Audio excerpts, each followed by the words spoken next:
graças a Deus por mais uma noite que o Senhor nos dá para estarmos aqui na presença dEle. Ontem tivemos aqui uma festa, graças a Deus, uma festa abençoada. Muitos irmãos conosco cooperando. E também lembrando, irmãos, que dia 25 de novembro, último sábado de novembro, nós vamos estar lá também com o pastor Edmir, que esteve aqui com parte dos seus irmãos ali, o grupo, e as irmãs do ciclo de oração lá. Nós vamos estar lá também, dia 25 de novembro. Então, quem puder ir, vamos lá, assim como eles vieram aqui, vamos lá também festejar com eles 43 anos da Igreja Livre. Amém? Amém. Irmãos, dia 31 de outubro, agora, não me lembro o dia, mas essa semana, terça-feira, nós comemoramos 506 anos da Reforma Protestante. Eu não sei se os irmãos sabem o que é isso. Os irmãos sabem? Amém ou não? Não sabem, eles não sabem. A Reforma Protestante é o que deu-nos a liberdade de termos a Jesus, a luz divina, hoje. Existem dois grandes movimentos do Espírito. O primeiro, que aconteceu no nascedouro da igreja, aonde Deus derrama do seu Espírito ali e a igreja se levanta como uma igreja missionária. O segundo momento grandioso do Espírito, que o Espírito faz uma mudança no mundo, é quando Deus levanta um monge agostiniano chamado Martinho Lutero, para ir de encontro aos dogmas da Igreja Católica de então. Vamos ler o texto, Romanos capítulo 1, e versículo 17. Nós temos que conhecer nossa história. E hoje, irmãos, uma grande maioria dos pastores, dos estudiosos, dos teólogos, eles dizem que a igreja ela precisa de uma nova reforma. E de fato ela precisa mesmo. Mas essa nova reforma ela é necessária pelo desconhecimento que nós temos da nossa própria história. Por que as coisas estão acontecendo em nossos dias? Porque nós não visitamos a história, conhecemos a nossa história, para não repetirmos os mesmos erros que a igreja cometeu. E os mesmos erros da igreja medieval, que ela cometeu lá atrás, são os mesmos erros que a igreja do século 21 está cometendo. Eu não estava nem sabendo direito da morte dessa cantora, Sara Mariano, e aí eu fiquei sabendo por cima. É um imbróglio, não é um imbróglio, é uma coisa tão do Satanás. Mas tudo isso é porque não conhecemos a nossa história, repetimos os mesmos erros que foi cometido lá atrás que nós cometemos aqui. Eu não sei a história, mas é uma coisa tão enroscada, tão enrolada. O marido acusa ela de ter 2 amantes. Acho que para lavar a honra, ele foi lá e matou a mulher. Aí tem um Uber que está no meio, que diz que é pregador. Irmão, é uma coisa tão maluca, que nosso evangelho de hoje em dia virou chacota. Virou chacota. Nós somos motivo de piada hoje. Somos motivo de piada. Por quê? Porque desconhecemos a nossa história. Leia aí, Jefferson, Romanos capítulo 1, e versículo de número 17. Pois o Evangelho mostra como é que Deus nos aceita. É por meio da fé, do começo ao fim. Como dizem as Escrituras Sagradas, viverá aquele que, por meio da fé, é aceito por Deus. Pronto, esse é o lema da Reforma Protestante. O justo viverá pela fé. O justo é justificado pela fé. Foi nesse texto que Martinho Lutero, um homem que já era monge, mas um homem que estava extremamente preocupado e angustiado em sua alma, porque tudo que ele fazia, todo o rito, todo o formalismo que ele vivia da igreja medieval, não conseguia saciar a sua sede de salvação.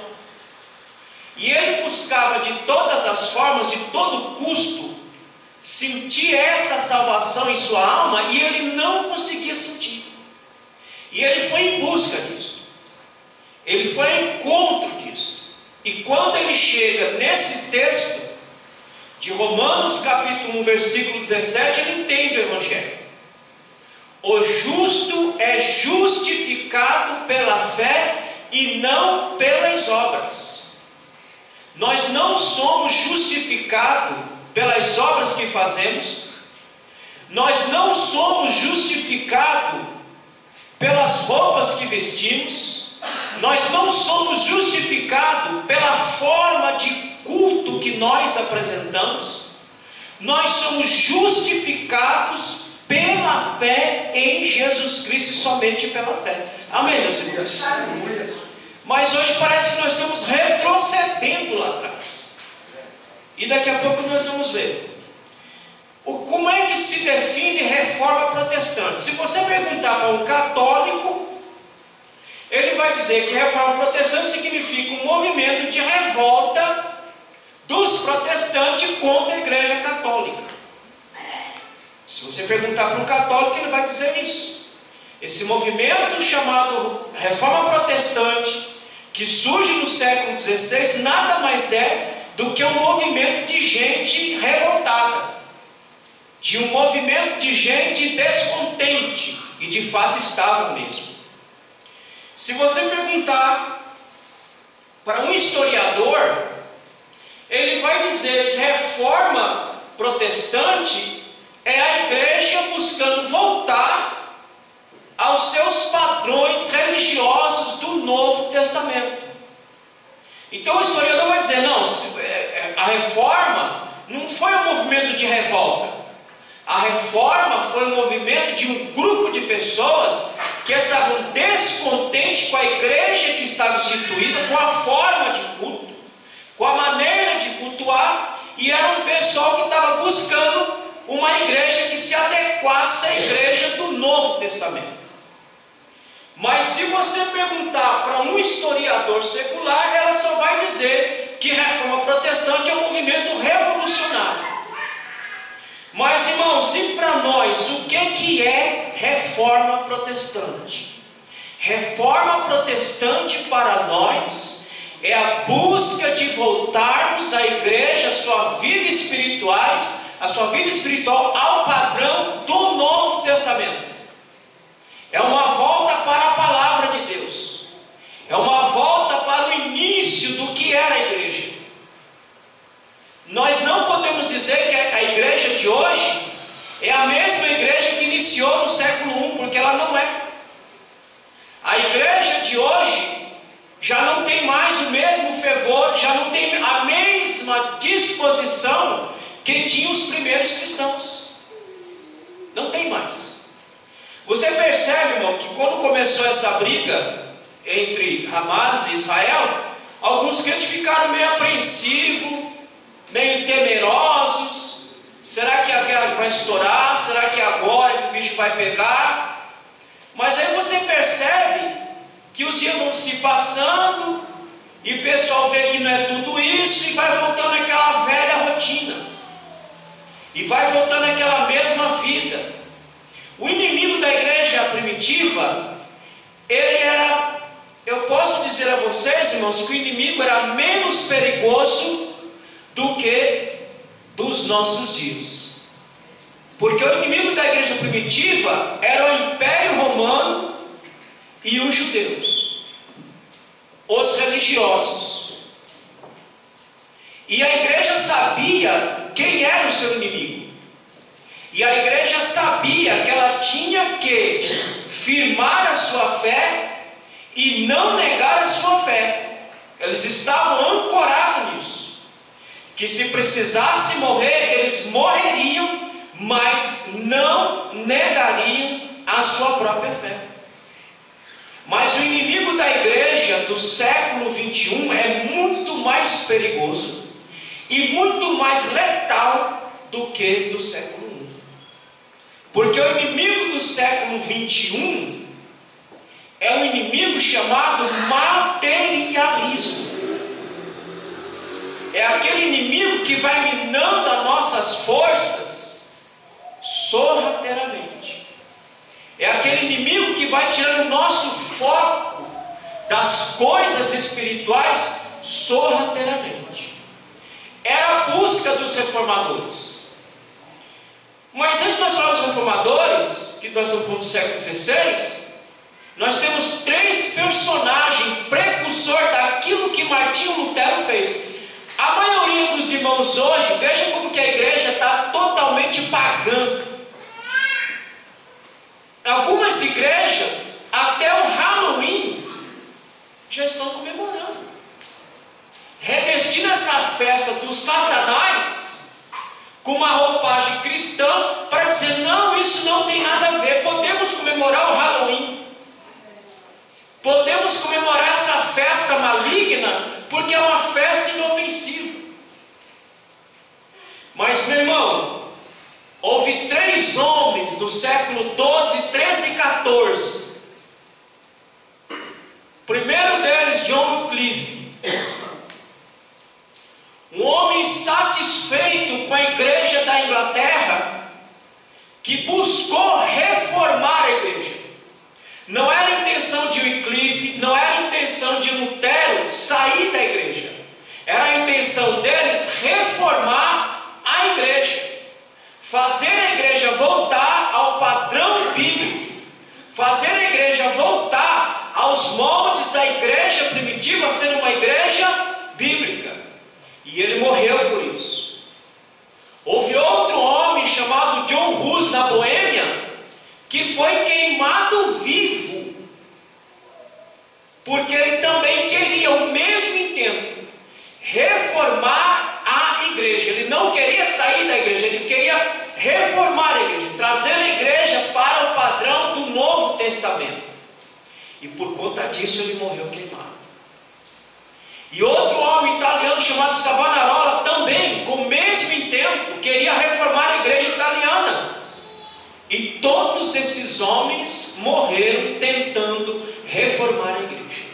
E quando nós chegamos no século XVI, no dia 31 de outubro de 1517, esse homem chamado Martinho Lutero, que estava buscando a salvação, e ele fazia de tudo, tentava achar salvação no formalismo da igreja, tentava achar salvação nas suas penitências, que ele passava horas e horas se autoflagelando para obter o perdão dos seus pecados. E uma noite qualquer ele bate o olho nesse texto e diz: eu não posso ser justificado pelos meus próprios esforços, eu só sou justificado pela fé em Cristo Jesus. E a partir deste momento, ele vai afixar 95 teses, que se você chegar na sua casa hoje e colocar lá 95 teses, você vai ter todas as teses lá, para você saber o que é que ele estava querendo reformar dentro da igreja católica. E ele coloca aquelas teses para chamar os doutores da época, para chamar os estudiosos da época para o debate, para discutir, para fazer a igreja voltar à sua pureza espiritual, para fazer a igreja voltar ao seu padrão bíblico. E hoje, irmãos, não é diferente.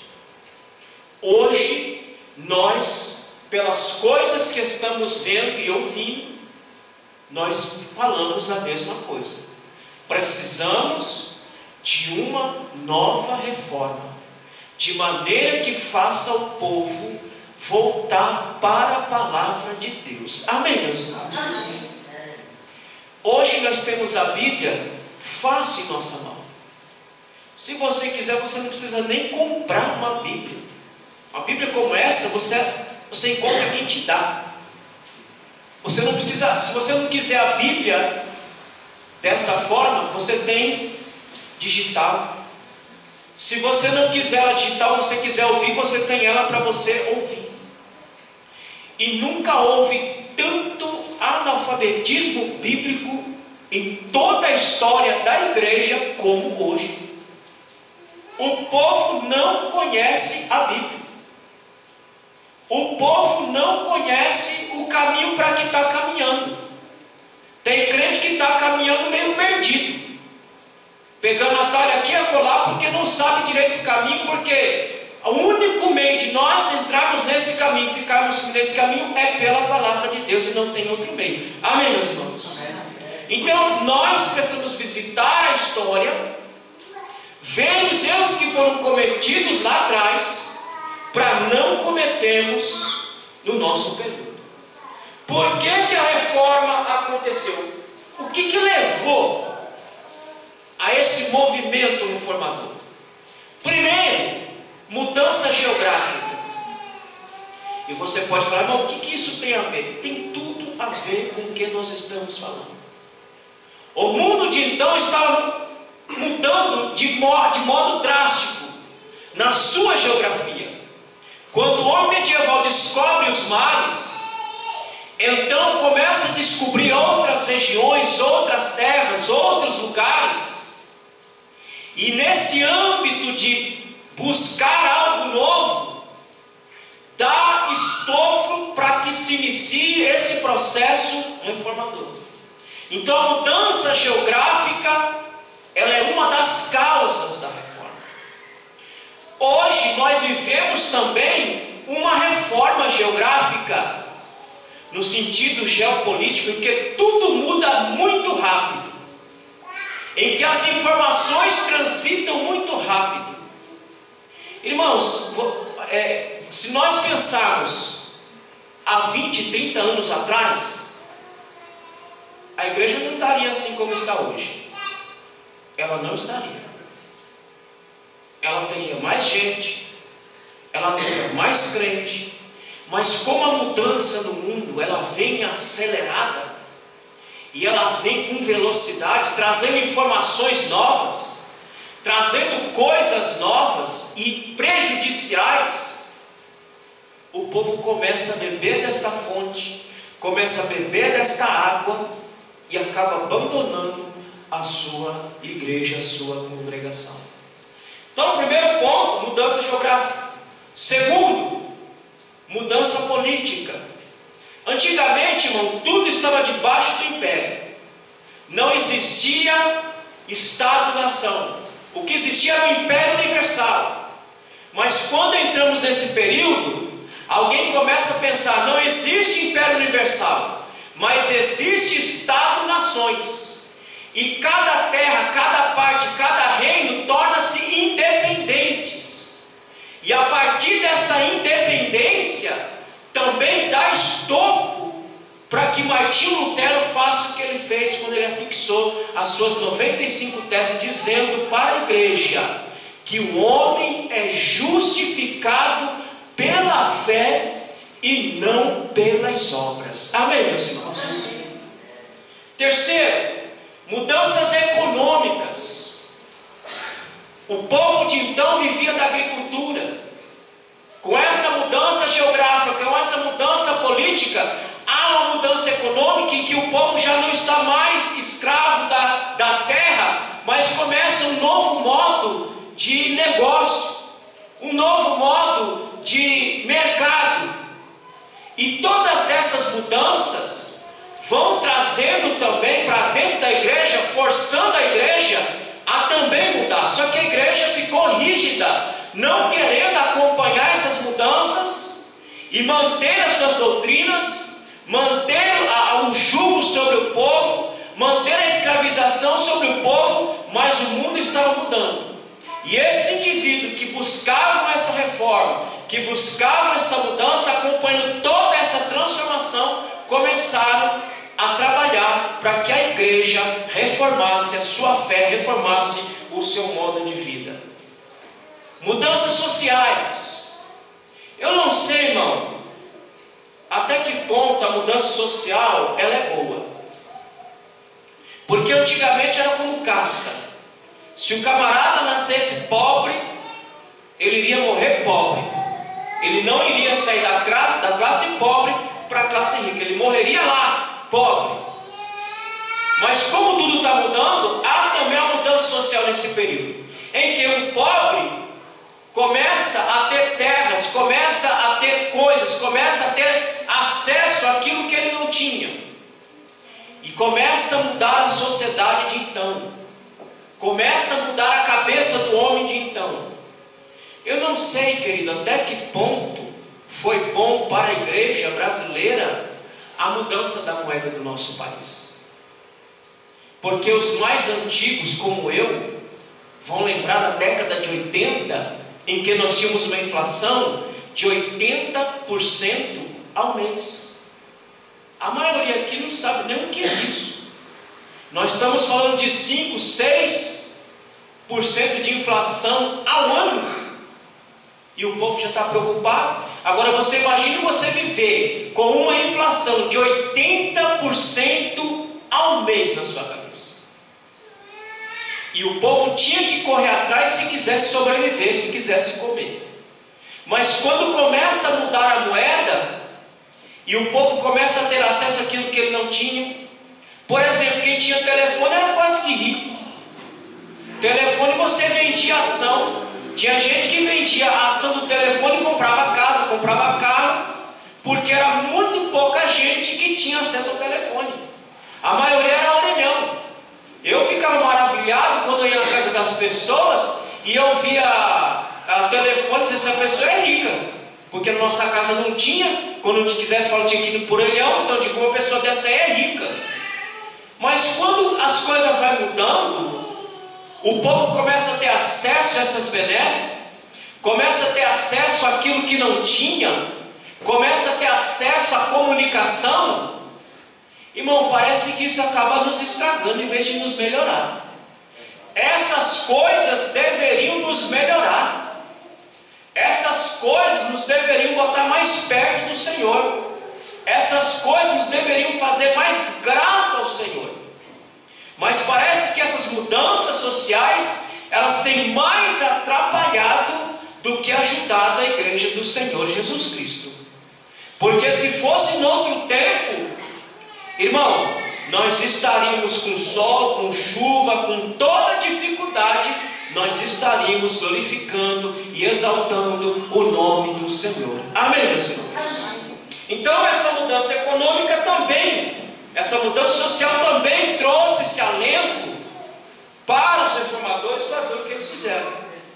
Outra mudança que deu estofo, que deu impulso para a reforma protestante, foi a mudança intelectual. Ou seja, o homem de então começa a buscar conhecimento, começa a buscar a se desenvolver intelectualmente. Já não é mais só os intelectuais que têm acesso à cultura, que têm acesso aos clássicos, que têm acesso ao conhecimento. A população começa a ter acesso porque a Bíblia foi colocada na mão do povo. Irmão, antigamente, o feito de Wycliffe foi colocar a Bíblia na mão dos ingleses. O feito de Martinho Lutero foi colocar a Bíblia na mão do alemão. Porque nesse período que nós estamos falando, só o clero tinha a Bíblia na mão. Só o clero podia entender a Bíblia, só o clero podia ler a palavra de Deus. O povo em geral não tinha uma Bíblia na mão como nós temos hoje. O povo em geral dependia do sacerdote para dizer o que a Bíblia dizia, mas na grande maioria, eles não diziam aquilo que a Bíblia dizia, mas eles diziam aquilo que eles queriam para trazer o povo cativo diante deles. A criação do confessionário, irmãos, o que é o confessionário? O confessionário foi uma estratégia criada para taxar imposto, porque a igreja queria saber o que o indivíduo tinha de propriedade. Em cima daquilo, ele ia taxar o indivíduo aquelas propriedades que ele tinha, que ele dizia lá no confessionário. Então, era esse tipo de cristianismo que nós tínhamos na Idade Média, em que a igreja mandava tudo, em que a igreja dizia tudo, em que o sacerdote interpretava e o povo não tinha como conferir se aquilo que ele estava falando era de fato verdade ou era mentira. Olha o benefício temos hoje nas mãos. A Bíblia está na mão do povo hoje. Hoje você pode ouvir um sermão e chegar na sua casa e conferir e saber se aquilo que foi pregado, se aquilo que foi ensinado é aquilo mesmo. Mas sabe qual é o problema? Que muito de nós comemos aquilo que o povo dá. Quem dos irmãos aqui faz e chega em casa e vai conferir se aquilo que eu preguei, se aquilo que eu ensinei de fato é verdade? Se aquilo que eu estou pregando, se aquilo que eu estou ensinando de fato está na palavra de Deus, ou é invenção da minha cabeça? Porque hoje nós temos o livre acesso à palavra de Deus. Hoje nós temos o livre acesso. Você não depende de mim para se achegar diante do Senhor. Antigamente o povo dependia do sacerdote para se achegar diante do Senhor. Hoje você não precisa de pastor, você não precisa de padre, você não precisa de ninguém. Você tem livre acesso ao seu Criador. Amém, meus irmãos? Então são esses fatores que levaram à reforma.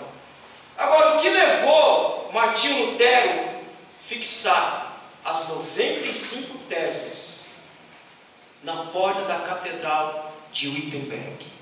Primeiro, o ambiente em que Lutero vivia, um ambiente marcado pelo medo e pela ignorância. Vocês sabem que esse diabo que o povo pinta hoje, com chifre, com tridente, um diabo assustador, é uma criação medieval. É uma criação medieval para trazer o povo cativo à igreja, para trazer o povo obediente à igreja, para colocar no povo o medo do inferno, para colocar no povo aquele medo de que tudo aquilo que o sacerdote falava era para ser feito, era para ser seguido. Então, quando o Lutero chega, ele chega num ambiente em que o medo era parte da vida do povo, em que a opressão espiritual fazia parte da vida do povo. Hoje, meu irmão, a pessoa só serve a Deus com medo se ela quiser, porque a Bíblia está na sua mão, o texto está na sua mão, para você conferir se tudo aquilo que nós falamos, se tudo aquilo que nós ensinamos, de fato é desta forma. Tem gente que até hoje pensa que o diabo está no inferno. Minha pergunta é: o diabo está no inferno, meus irmãos? Sim ou não? Eu não sei, provavelmente. Eu vou fazer uma pergunta melhor. Aonde é a casa do diabo? No mundo? No mundo? Aonde é a casa do diabo? Jesus falou que o mundo já era do maligno, né? Sim, mas onde é a casa dele? Na minha vida. Não, eu acho que é. Ele está no inferno? Abre Efésios capítulo 2. Vamos ler Efésios capítulo 2. Vamos ver onde é que o diabo mora. Leia Efésios capítulo 2, versículo 2. E nós quais andaste outrora segundo o curso deste mundo, segundo o príncipe da potestade do ar e do espírito, que agora atua nos filhos da desobediência. Agora abre Mateus capítulo 10, versículo 28. A habitação do diabo é na atmosfera. A habitação do diabo não é no inferno. Vamos ver o que é o inferno. Mateus 10, 28. Mateus 10, 28. Não tenham medo daquele que mata o corpo, mas não podem matar a alma. Porém, tenham medo de Deus, que pode destruir no inferno tanto a alma como o corpo. O inferno é um lugar de prisão. E o diabo não pode estar preso, porque se ele estiver preso, ele não consegue fazer tanta desgraça como ele faz nos dias de hoje. Amém, meus irmãos? Então, quando alguém te perguntar onde é a habitação do diabo, é na atmosfera. Quem tem a chave do inferno? Quem tem a chave do inferno? Deus. O Cristo tem a chave do inferno. Acha esse texto para mim aí. O diabo nem a chave do inferno ele tem. A chave do inferno está nas mãos do Cristo. Mas na idade medieval, era essa ideia que foi criada, implantada na mente daquele povo, para colocar o medo instigante do indivíduo em relação ao inferno. Irmão, crente que serve a Deus com medo de ir para o inferno, vai para lá do mesmo jeito. Crente que serve a Deus com medo do inferno, vai para lá do mesmo jeito. Porque ninguém pode servir a Deus com medo. Era essa a luta de Lutero, tirar o medo do povo de uma igreja que estava oprimindo, que estava escravizando aquele povo. Era essa a luta de Lutero. Nós servimos a Deus não por medo, mas servimos por amor a Deus e a nossa alma. Amém, meus irmãos? Amém. É por isso que nós servimos a Deus. Então o diabo habita na atmosfera, e ele está solto na atmosfera, porque ele não é. Irmão, deixa eu perguntar uma coisa aqui. Nós vamos aprender todas essas doutrinas, vamos aprender, mas vou adiantar. O diabo é onisciente? Sim ou não? Não. Ele é onipresente? Ele é onipotente? Ele entra na sua mente? Se você deixar. Ele entra na sua mente e descobre seus pensamentos? Não, meus irmãos. O diabo não tem poder de penetrar na nossa mente, porque se ele tivesse poder de penetrar na nossa mente, ele faria a desgraça maior do mundo. Como é que ele trabalha? A partir daquilo que eu falo, daquilo que eu solto. É ali que ele começa a trabalhar, é ali que ele começa a operar na vida do ser humano. Então a habitação dele é nos ares. Só que a igreja medieval não sabia dessas coisas. Ela era escravizada, ela era colocada medo em cima daquela igreja. Irmão, e hoje não é diferente não. Tem muitas igrejas por aí que os crentes estão servindo a Deus debaixo de medo.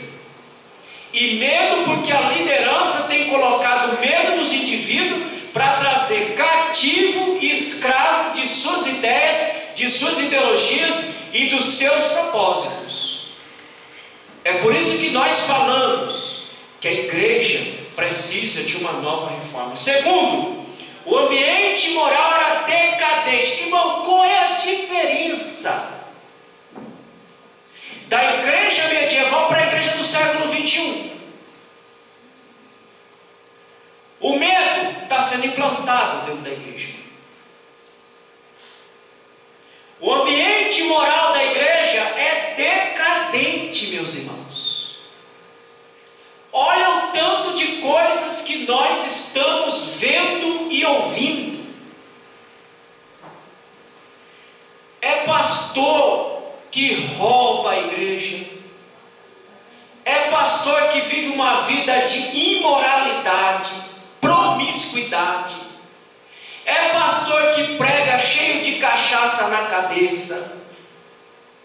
É pastor que prega cheio de cocaína na cabeça. É pastor, é crente que vai para a igreja, vai para o culto, termina o culto, vai para o motel, vai para a boate, vai para a esbórnia, vai para o esgoto total. É pastor que muda discurso. Outrora era um ardente e fervoroso defensor da palavra, hoje pisa em cima da palavra, hoje joga a palavra na lata do lixo. Qual é a diferença? Pode ser que para os irmãos não conseguem enxergar tanta diferença, mas para nós que vivemos dia e noite, enfiada a cara nos livros e na Bíblia, nós vemos quão distante nós estamos do padrão que Deus estabeleceu para a sua igreja. quão distante nós estamos da espiritualidade que Deus quer para a sua igreja. Quão distante nós estamos de apresentar um culto a Deus que Ele receba para a glória de Deus. Então o ambiente que Lutero prega as 95 teses é de decadência moral do clero. Terceiro, a justiça era comprada nas cortes. Se o camarada queria ser um arcebispo, ele fazia um acerto financeiro e comprava aquele título, e aí ele tinha determinada região para ele comandar do jeito que ele quisesse, ganhar o seu dinheiro, repartir entre os seus e fazer aquilo que ele quer. O que é a igreja do século 21 hoje? Eu digo, irmão, vocês têm sorte, graças a Deus, levante a mão para o céu, que eu não tenho filho. Porque a igreja de hoje está virando herança de família. Herança de família. As grandes igrejas viram herança de família. Vai de pai para filho, de filho para neto, e vai assim até Jesus voltar. Eu costumo dizer para os irmãos de igreja grande que vocês, sabe o que vocês são? Vocês são filhos de Deus, mas vocês são herança de família. Vocês vão passar para o filho do pastor, vocês vão passar para o neto do pastor. Irmão, cada situação que nós estamos vendo hoje dentro da igreja, que a gente diz, mas Senhor, como é que pode isso acontecer dentro da igreja de Jesus Cristo? Como é que pode homens dizer que são servos de Deus, que pregam a Bíblia, que falam da Bíblia, que têm vida com Deus, fazer as coisas que nós estamos vendo fazer? Porque a mesma decadência moral, econômica está também presente no nosso século. É por isso que nós falamos, quando nós não visitamos a nossa história, nós vamos repetir os mesmos erros que eles repetiram, que eles fizeram lá atrás, nós vamos fazer também. E a igreja do século 21 está parecendo a igreja medieval, porque ela anda pelos mesmos caminhos que aquela igreja andou. Quarto, muitos clérigos viviam em pecados abertos. E aqui vocês têm que saber o seguinte, irmão, que na época que eu estou falando, os padres casavam. Tinha lá os seus filhos, tinha lá suas mulheres, e chegou uma hora que a igreja começou a apertar, porque quando um padre casa e tem filho, se ele faz parte, se ele é um arcebispo, ele faz parte de um lote de terra, ou de uma diocese, aquilo vai como herança para os filhos. E a igreja começou a se preocupar, porque ela teria prejuízo, tudo teria que vir para ela. Então ela proíbe o casamento. Só que aí a maioria dos clãs já estava mergulhado em todo tipo de pecado, em todo tipo de devassidão, que muitos deles tinham amantes para manter a sua própria luxúria. Era essa igreja que Martinho Lutero vai afixar as 95 teses, uma igreja mergulhada no pecado. Eu fico me perguntando às vezes, irmãos, se Lutero, Pedro, Tiago, João, Mateus, Bartolomeu, Tomé, esses homens viessem para o século 21, o que esses homens falariam da nossa igreja? O que esses homens falariam de nós? Se o Cristo viesse, é por isso que eu sempre falo e digo, se Jesus viesse, como ele veio há 2000 anos atrás, no nosso período, ele morreria de novo, e ele morreria com requintes de crueldade, e quem mataria a igreja, ele seria a própria igreja.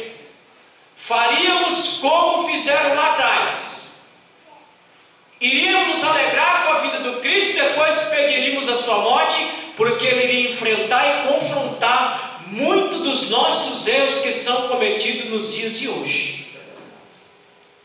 Então, meus irmãos, a igreja de hoje, ela precisa conhecer a sua história para não repetir os mesmos erros que foram feitos lá atrás. E aí, depois de todo esse imbróglio, Martinho Lutero chama os estudiosos, os clérigos para o debate, e o que ele consegue é inimigos, mas a mão de Deus estava sobre Lutero, e Lutero conseguiu levar a reforma adiante e a chegar até nos dias de hoje. Agora, qual que é a espinha dorsal da reforma protestante? Primeiro, só as Escrituras. Toda fonte de verdade, toda fonte de doutrina para a igreja está na Bíblia. Se nós queremos aprender alguma coisa, se nós queremos saber alguma coisa sobre a nossa fé, a Bíblia. Lutero dizia, somente a Escritura. Os reformadores diziam, somente as Escrituras. E hoje, nem todos estão dizendo somente as Escrituras. Há igrejas que nem Bíblia existe mais. Irmãos, há pregadores que me dá até agonia de ouvir. É uma pregação fresca, uma pregação chata, xoxa, uma coisa que sai de lugar nenhum para lugar nenhum. É um monte de invenção, um monte de coisa, porque não é somente as Escrituras mais dos nossos dias. E as Escrituras pode até ser, mas também pode ser as minhas ideias, eu também posso colocar as minhas ideias. Mas os reformadores diziam, somente as Escrituras, porque só ela é fonte de autoridade para criar a fé e manter a minha fé em Cristo Jesus. Amém, meus irmãos? Amém. É só ela que nos coloca no caminho certo e verdadeiro, é só ela que nos conduz pelo caminho certo e verdadeiro, meus irmãos. Você pode ouvir qualquer pregador que você quiser, mas é a Bíblia que você tem que conferir se aquilo que está sendo pregado, ensinado, está de fato na palavra de Deus. Amém, meus irmãos? Nem em mim mesmo vocês devem acreditar. Tudo que eu prego, tudo que eu ensino, vocês têm que chegar na casa de vocês e conferir se aquilo que eu disse, se aquilo que eu falei, de fato está aqui. Mas hoje é as Escrituras, mas também as minhas invencionices, as minhas heresias, como nós estamos vendo hoje. Somente Cristo, diziam os reformadores, somente Cristo é o único que pode salvar o homem. Somente Cristo é o mediador entre Deus e os homens. Somente Cristo pode perdoar os nossos pecados. Mas hoje é somente Cristo, mas as personalidades também. Já percebeu que quando se faz eventos, os irmãos podem perceber que quando eu faço qualquer banner para a nossa igreja, não tem imagem de ninguém, nem a minha, nem de ninguém. Porque eu não chamo o culto para ver personalidade. O culto é para ser prestado para Deus. Eu não coloco o nome de pregador, não coloco foto de pregador, eu só coloco o evento, porque o principal é o evento. Eu não coloco a foto de Deus porque eu não tenho. E porque se tivesse também iria virar idolatria. Então, é somente Cristo. Nenhuma personalidade é mediador entre você e Deus. Cristo é o nosso mediador. Não existe, é meu pai espiritual. Eu não sou pai de santo não, meus irmãos. Não, meu pai espiritual, eu não sou pai de santo não. Eu sou só um discípulo como você. Ah não, pastor, meu pai nada. Meu pai é só aquele que está lá em cima, que é o morto, o meu já morreu. Então eu não tenho um pai espiritual. Eu vou pedir a bênção. Que bênção, meus irmãos? Bênção você pede para quem pode dar. Que homem pode dar bênção para alguém? Me diz aí. Alguém pode impetrar bênção para alguém? Eu vou te abençoar com um carro. Só existe um mediador entre Deus e os homens, esse homem é Cristo e mais ninguém. Somente Cristo, mas mais alguma coisa. Eu posso fazer alguma coisa para deixar minha salvação mais bela. Eu posso aqui complementar minha salvação com os meus ritos, com meus formatos. Não, somente Cristo é quem nos salva, somente Cristo é o nosso mediador e mais ninguém. Amém, meus irmãos? Amém. Não é somente Cristo e mais alguma coisa, não. Só Cristo é o mediador entre os homens e Deus. Amém? Somente a graça. Abre em Efésios capítulo 2, versículo versículo 8 e 9, vamos ver o que diz Paulo aí. Efésios capítulo 2, versículo 8 e 9. O reformador dizia: somente a graça e somente a graça. O que diz aí? Efésios 2, 8 e 9. Está aqui, ó.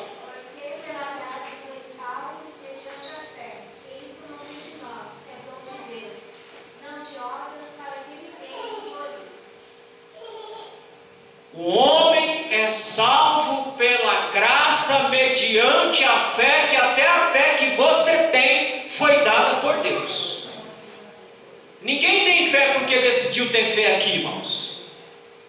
A fé que nós temos foi dada pelo próprio Deus para crermos nele mesmo.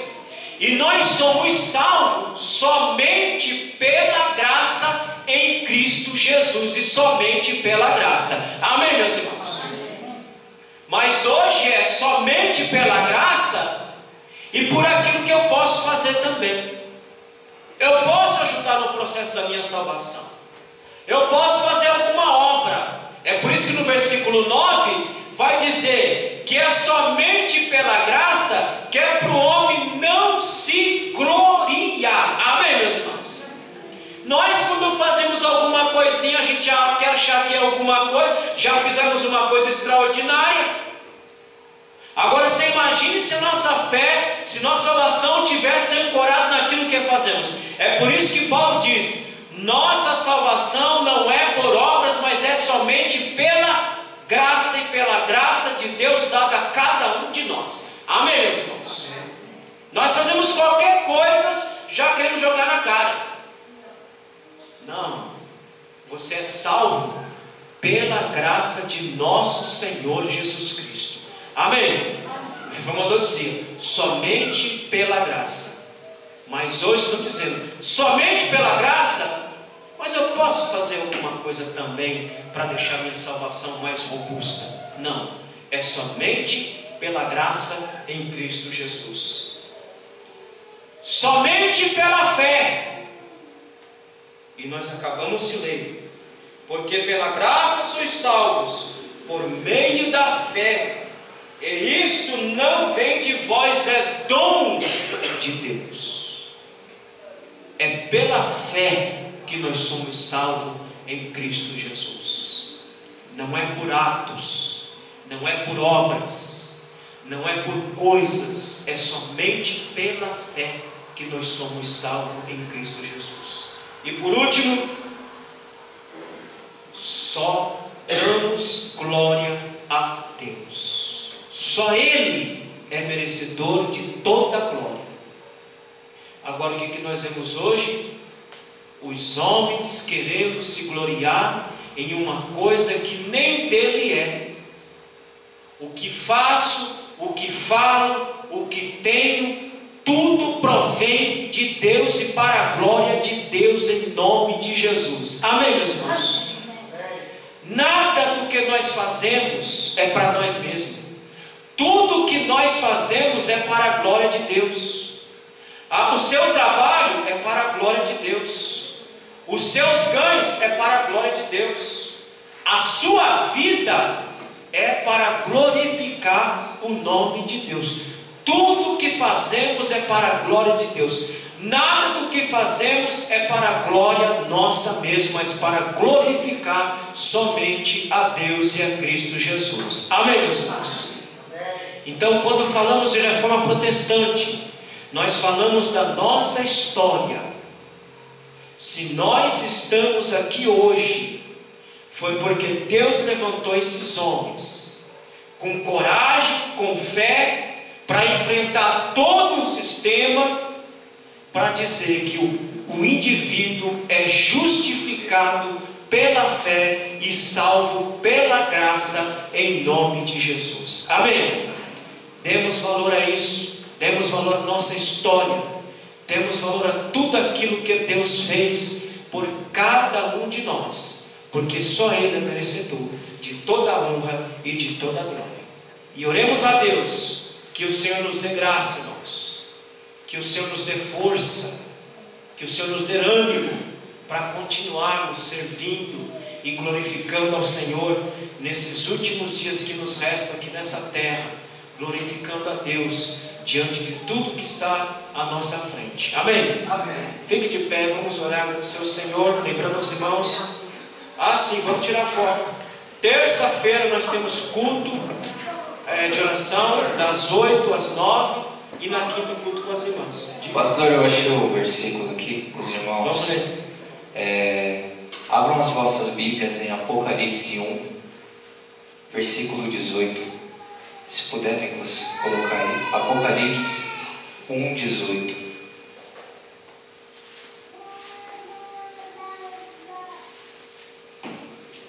A igreja achou, amém?